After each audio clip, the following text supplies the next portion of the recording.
కాని వారు ఉన్నారు. ఇంకా కొంతమంది వివాహమై పిల్లలు కన్నవారు ఉన్నారు. పిల్లలకు పెళ్లిళ్ళు చేసిన వారు కూడా ఉన్నారు కదా. ఆలోచన చేయండి.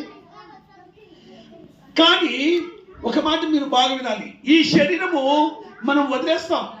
ఈ శరీరంలో అమ్మ ఇంటున్నారమ్మా పాపా ఇంటున్నారో 2 మాటలు వినండి. ఈ శరీరం వదిలేసి మనం ఒకరోజు కూర్చొని మనము వెళ్ళాలి. ఎక్కడ నిన్న అహ్మదాబాద్ ఎక్కడ విమానం కూలిపోయి ఎంతమంది చెల్లెమ్మ చెప్పే ఎంతమంది 241 మంది. ఎంతమ్మా? కొంతమంది 41 అంటున్నారు, కొంతమంది 73 మంది కూడా అంటున్నారు. 41 మంది. మరి అక్కడ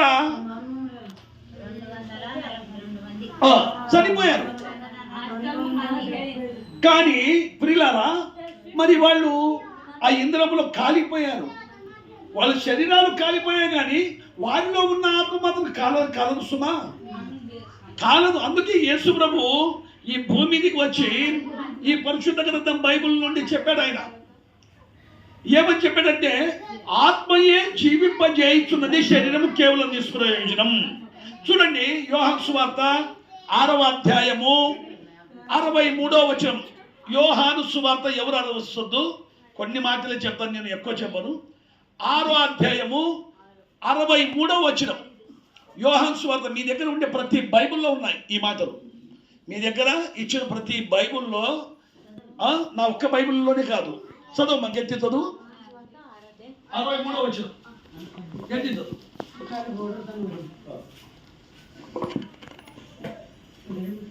ఆత్మయే జీవింపచేయుచున్నది, శరీరం కేవలం నిష్ప్రయోజనము.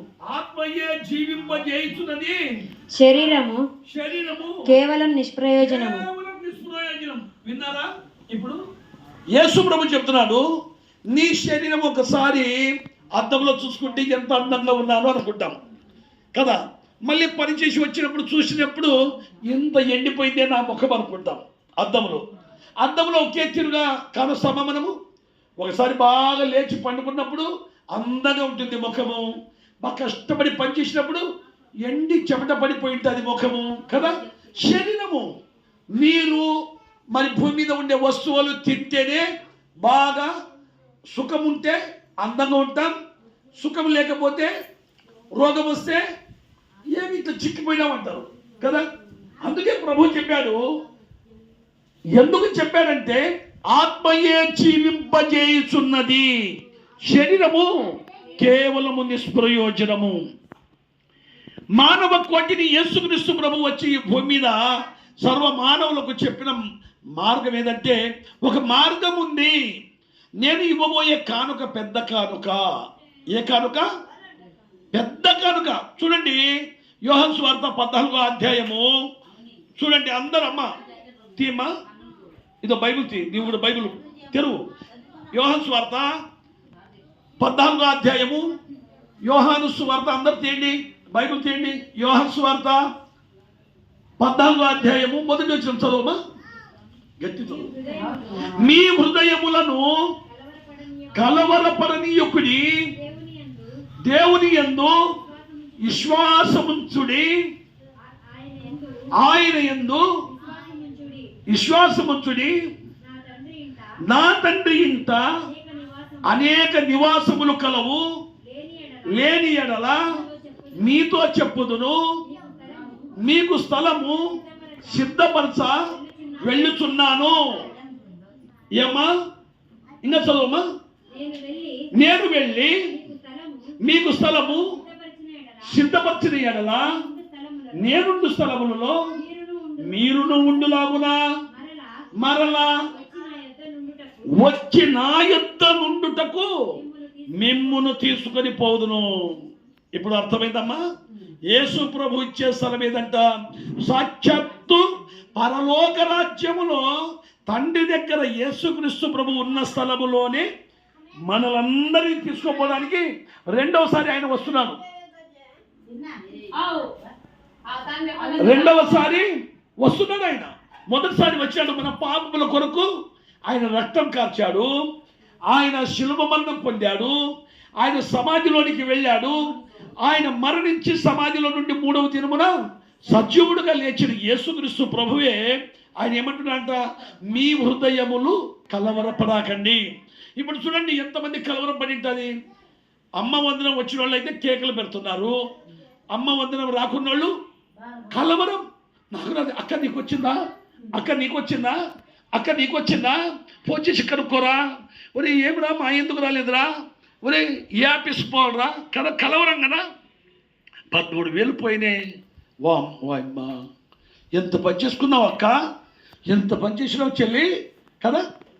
ఎంత హృదయాలు కలవరపడుతున్నాయి. ఆ 13,000 వస్తే ఎంచెం ఖర్చు అయిపోతాయో తెలియదు కదా. ఒక రోజులోనే ఒక గంటలోనే ఖర్చు పెట్టే వాళ్ళు కూడా ఉన్నారు.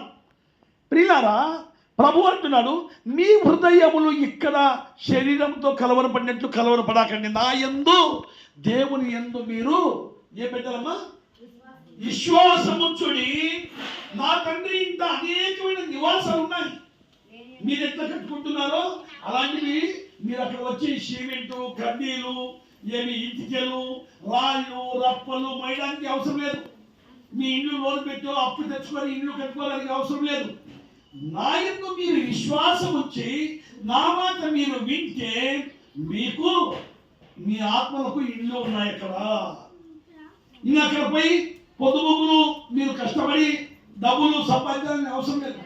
ఎప్పుడు దేవుడు ఇలా జీవిస్తాడో అలాగా జీవించడానికి ఆయన చెప్తున్నారు. మరి మాకు ఎంత తెలుసు ఈ మార్గం అని మీరు అనొచ్చు. యేసుడు అంటున్నాడు, నేనుండు స్థలములో మీరు ఉండులామున మరల వచ్చి మిమ్మల్ని నేనే తీసుకొని పోతాను. ఎంత గొప్ప దేవుడు చూడండి. ఇక ఎవరికి మనం అడ్రస్ దారి అడిగితే అవసరం లేదు. అమ్మా ఈ ఊరికి పోవాలంటే ఏదావా, ఈ ఊరి పేరమ్మా మురుగలపాడుకు శిఖరిపేటకు పోవాలంటే ఎక్కడంటే 10 మంది చెప్తారు. ఇక్కడ పరలోక రాజ్యానికి వెళ్ళడానికి ఒక యేసుక్రీస్తు ప్రభువే చెప్పగలడు. ఆయన రక్తం ద్వారా నీవు కడగబడాలి. ఇందాక పాట పాడుకున్నాం కదా, ఓ మానవా నీ పాపం మానవా, పాపంలోని నీవు బ్రతికితే చచ్చిపోతే నరకం ఉంది, అగ్నిగుండం ఉంది అని చెప్తున్నాడు ఆయన. నీవు దీపం ఉండగా నీ ఇల్లు ఎలా చక్కగా పెట్టింది అమ్ములు. ఇందాక ఇల్లు శుభ్రంగా చేసింది. తల్లిదండ్రి చెప్పకపోయినా, ఎవరు చెప్పకపోయినా ఆ బిడ్డ పని ఏంది, ఇల్లు శుభ్రం చేయడం. ఆమె కర్తవ్యం, ఇల్లు శుభ్రంగా ఉండాలి. అలాగే మన ఒళ్ళు కూడా శుభ్రంగా చేసుకోండి అంటున్నాడు ప్రభు. మన ఒంట్లో ఏముంది, ఇందాక చెప్పుకున్నాం కదా, ఖైని, మావా, గోవా, గుట్కా, తంబాకు, హత్యాబ్, గాయచాబ్, హోంపుడి, మందు, ఇష్టానుసారమైన పదులు చేసి అందులో వ్యభిచారం కావచ్చు, దొంగతనం కావచ్చు, మోసం కావచ్చు, అబద్ధాలు కావచ్చు, అన్ని చేసి చచ్చిపోయి ప్రభువా నేను పరిశుద్ధుడు అంటే దేవుడు రాణిస్తాడా? అమ్మ వినండి అమ్మా, 2 మాటలు. ఎలాగా? అందుకే నాయన మీరు శుభ్రత లేదు కనుకనే మీరు శుద్ధీకరించుకోవడానికి నా కుమారునికి మీకు బలి ఇచ్చాను. మీ కొరకే ఆ రక్తం. యేసయ్యే మీ పాపం కొరకు ప్రాణం పెట్టాడు. యేసయ్యే ఆ రక్తం చేత నువ్వు శుద్ధీకరించుకొని నువ్వు సిద్ధంగా ఉంటే, ఇప్పుడు విమానంలో ఎలా చనిపోయారో ఒకరోజు మనం కూడా కాలము దినము తప్పి చనిపోతే యేసు ప్రభు డైరెక్ట్ తీసుకొని ఎక్కడ పోతాడు చెప్పండి? పరలోక రాజ్యం. ఆయన తండ్రి దగ్గర నివాసాలంటే ఏంటమ్మా? నివాసం అంటే ఏంటి చెప్పండి? ఇండ్లు. ఇండ్లు మనం కట్టుకున్న ఇండ్లు కంటే అవి ఎలా ఉంటాయి? దేవుడు కట్టిన ఇల్లు ఎలా ఉంటుందమ్మా? దగ దగ దగ దగ